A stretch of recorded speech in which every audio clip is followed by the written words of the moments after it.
Coming to you straight from the Rio Grande and beyond. Broadcasting to the four corners of the globe. So grab your seat, your coffee, or your sundowner. Okay, everybody, here we go. On point, as always. This is Gloves Off. Gloves Off. Have you ever wondered about what happens in a martial arts studio? Well, you start right away by setting goals, building determination, gaining focus, building skills, all while becoming more fit, gaining confidence, and learning self-defense. Huitron Academy is a school where attitude meets aptitude. So give us a call at 956-401-4868. Back at you in Gloves Off. I'm Paul Huitron, and I have a great guest from Dallas, Kyle Sims. So we're just going to be touching base on what happened to the state of Texas this past elections. Where are we? Are we more on the conservative Republican side, or we're more towards the left? What's going on? Because we're in a very peculiar situation. How are we doing, my brother? Are you doing good?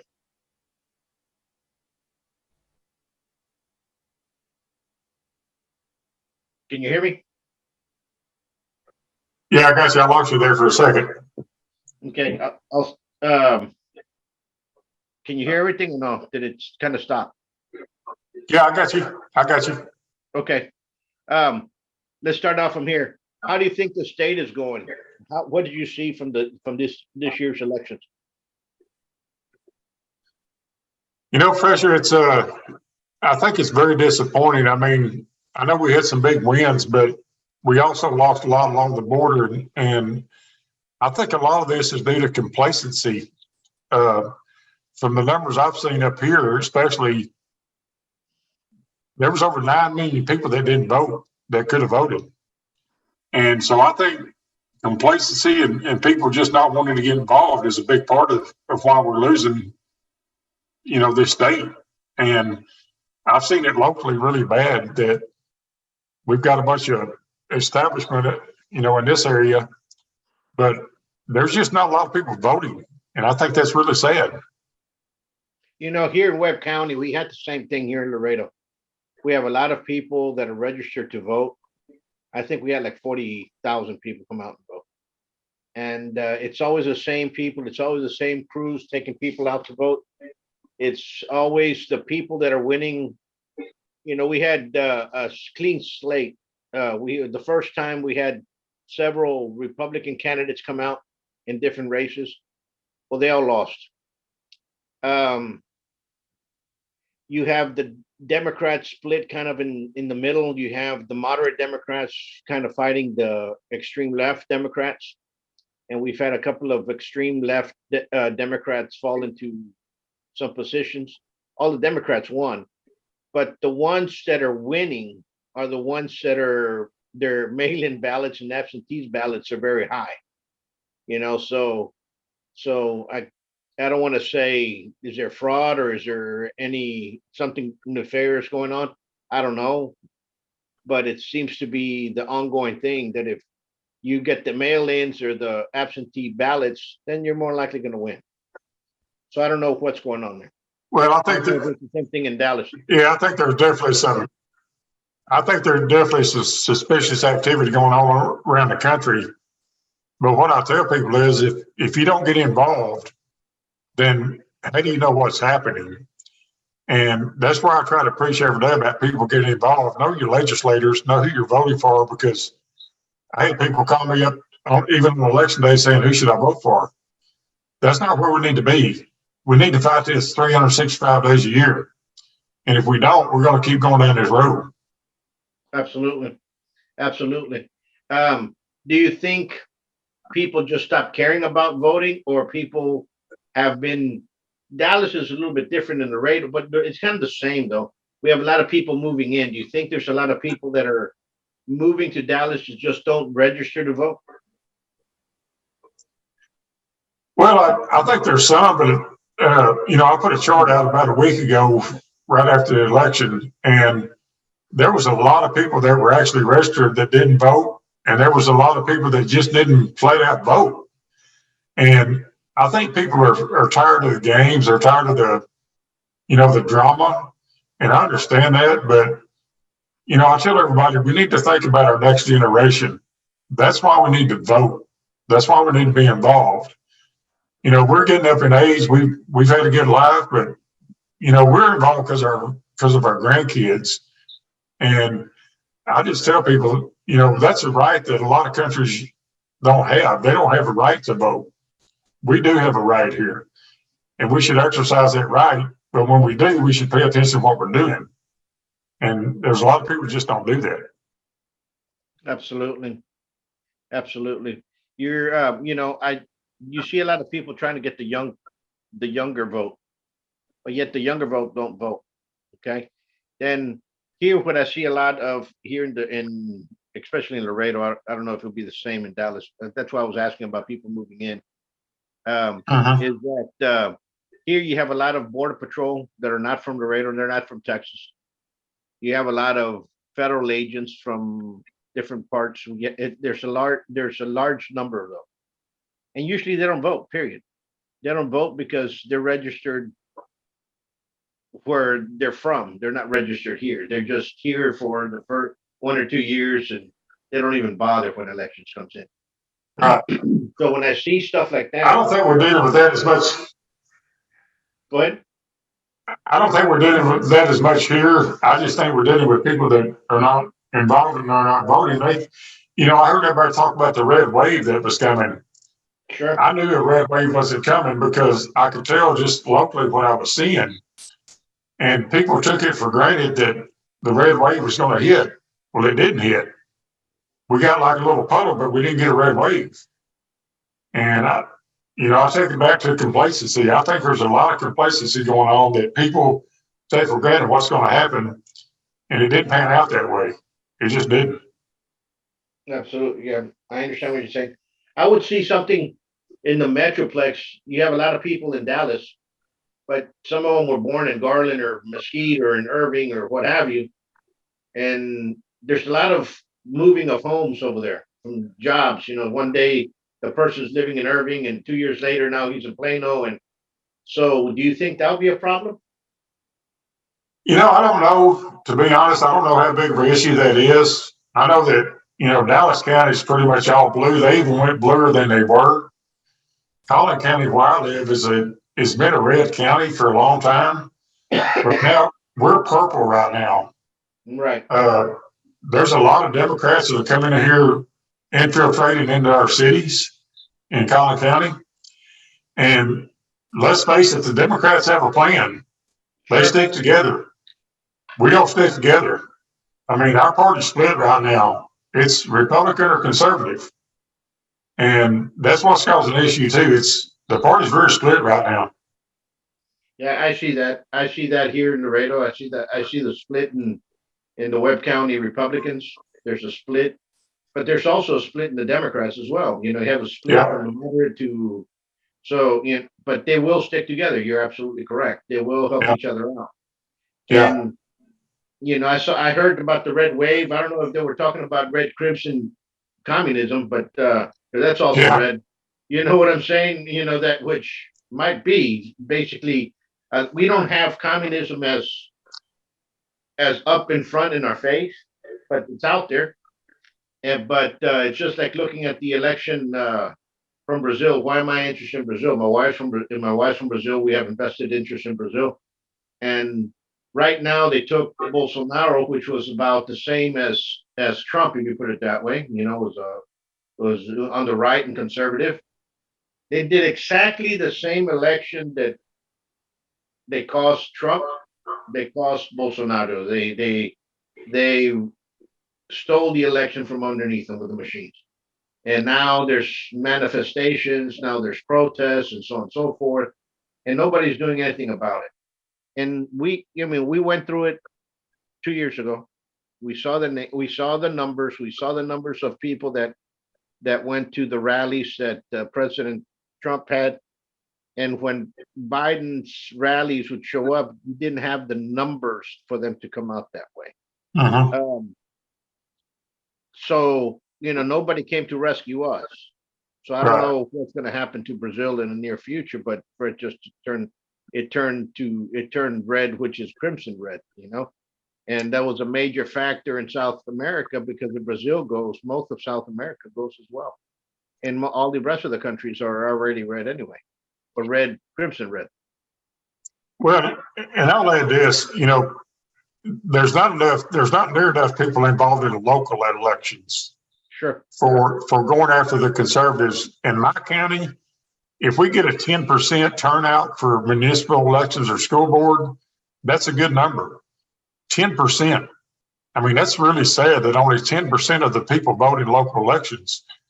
That's where all this tyranny, this, socialism, that's where all this starts, is it starts locally. And people do not get involved locally. They think, it doesn't matter, but it really does, because a lot of these guys that start out locally, they can end up going to Austin and then they go to DC. And it's just a vicious cycle that we're looking at here that we cannot get our grip on. We just cannot get a grip on it. Right.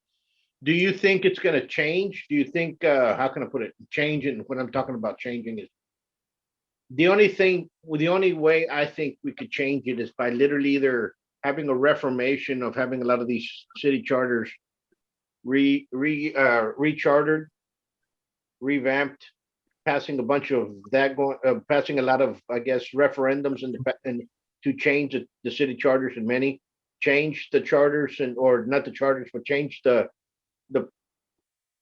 bylaws in school districts. We have to do that, and if we do not get help, we're never going to change what's there already. Understand what I'm saying? No, I do. And no, you're right. And, here in McKinney, where I am, we've got a far left-leaning council. We've got a far left-leaning school board, except for one person. We're trying to get people to run to hopefully change that. But the money and the power and the arrogance of the left right now is entitlement. They feel like they're entitled to run every city, every school board, county commissioners, judges. That's what we're fighting here. We're fighting a constant everyday battle on the local level. And we try to get people involved every day. That's why I post so much stuff, and I post nothing but facts, and I try to wake people up, because they don't understand how close we are to losing Texas. And I've said it before, once we lose Texas, this entire country is gone. There's no more freedom left. It's all gone. And we're losing it bit by bit. We lost it in 2020. We lost a lot of things that happened in 2020. So we better be very careful with how we're going to be moving real close. I think 2024 is going to be very telling. I don't have a crystal ball where it's going to go, but I do know if people don't start waking up now and they don't start even getting involved for 24, we will lose in 24. And I believe 24 is going to be the last chance we got. I really do. In my lifetime, I think that's the last chance we got. No, you're right. You're right. What do you think with the announcement of President Trump? Do you think he's going to be a force to reckon with? Do you think what happens with DeSantis coming in? Do you think there's going to be a change of powers there? What do you think's going to happen? What's your idea? I don't know. Everything I've seen, there's, Trump still got a lot of support. I know for Texas, DeSantis has a lot of support just because of our weak governor. And, he said he's going to do a lot of stuff, but he hasn't done it. So I don't know which way that's going to go yet. I really don't. But I think it's going to be very telling in probably the next 6 months of where this is headed. I think at some point we have to all bond together as conservatives and Republicans, and we have to get on the same page, because if we split the party again, it will bring absolute failure. There's no question in my mind. Yeah. And how do you think our governor here, our Governor Abbott, do you think he's going to start snapping through and coming back, or do you think he's going to kind of flip-flop away? I don't think so. I hate to be, pessimistic, but after being on the road with Senator Huffines for 15 months and seeing how Abbott did, and, he wouldn't even debate his primary candidates. I think Abbott is a lot of hot air that's being run by a bunch of lobbyists. And I would be very, very surprised and shocked if he did anything to the border. I know he come out and made the invasion declaration, but actions speak louder than words.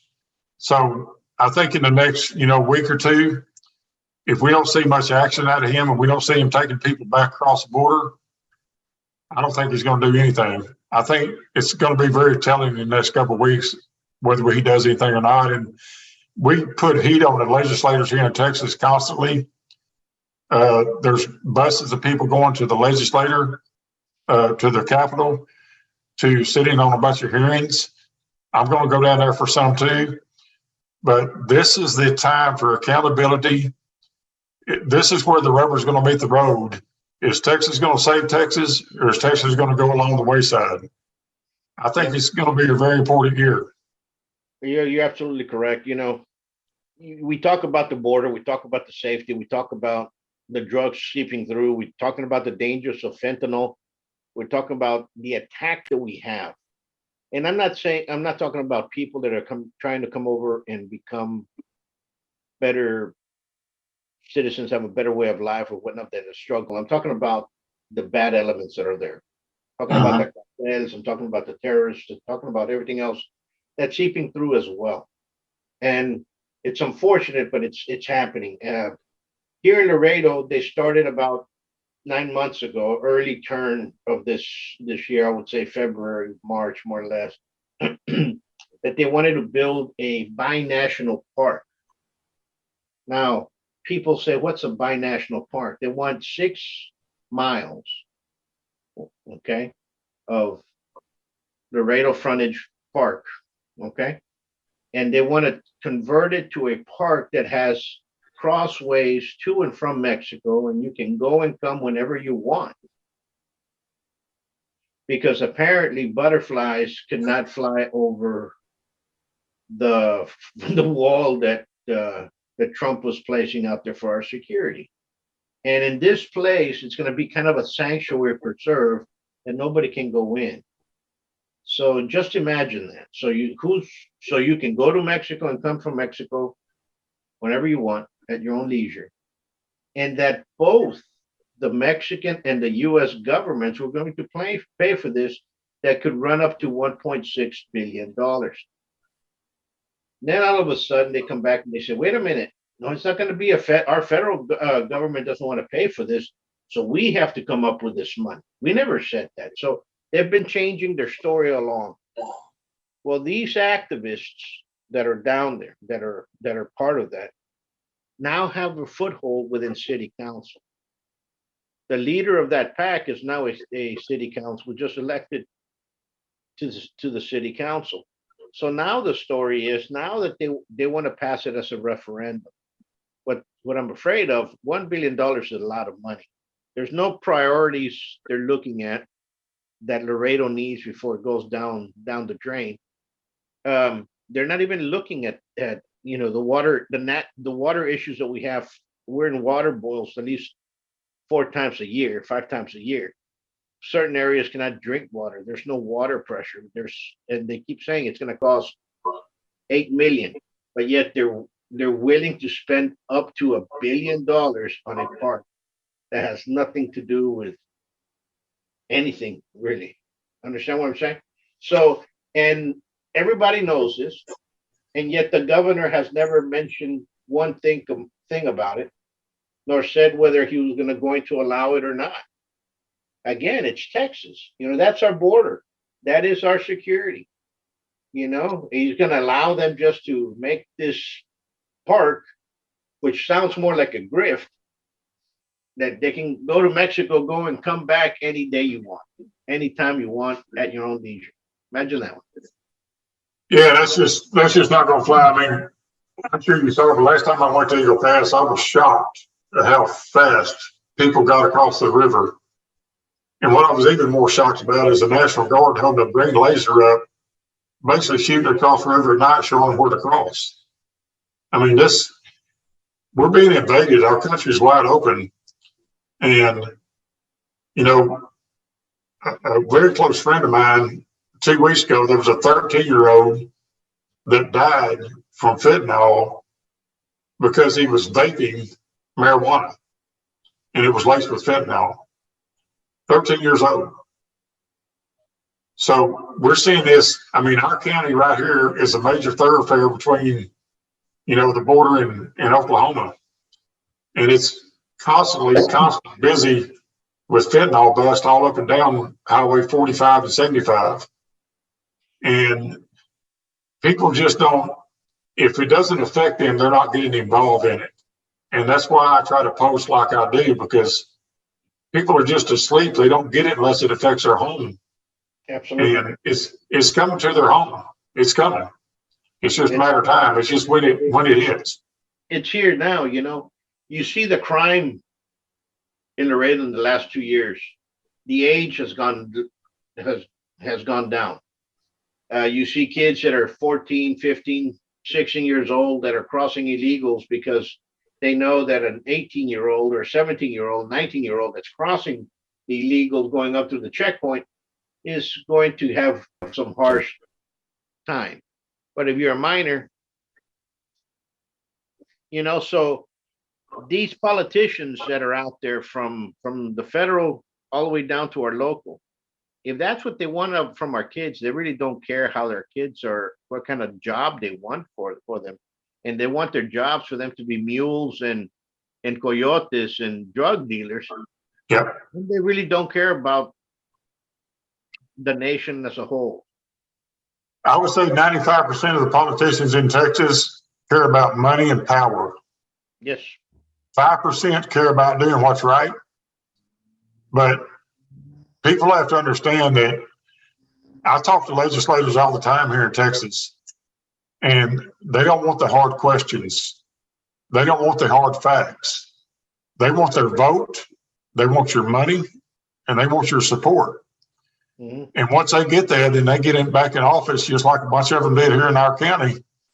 Then they're crickets. You don't hear from them. Yep. I mean, we're writing bills about what to name a highway.